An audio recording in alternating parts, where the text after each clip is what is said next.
ยังคงเลยยังคงเลยเดี๋ยว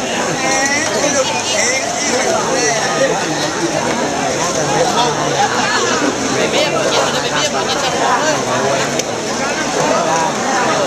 ไปเบี้ยมากินว่าจะคงเลยยกไปยกที่ห้าได้ดูได้ดูยกที่ห้ายกสุดท้ายของมวยรุ่นสุดท้ายรายการและขอบคุณผู้เอกผู้นำรายการนี้ครับแล้วก็อาจารย์ชัยกับสับหลิงขาวครับ3 นาทีหรือว่ารุ่นครับ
ดูใบคะแนน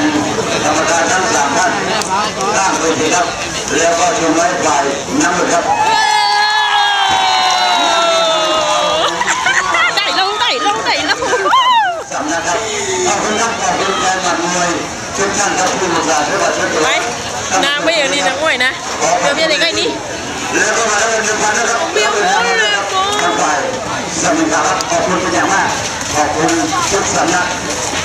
นี่นำกำลังมาช่วยกัน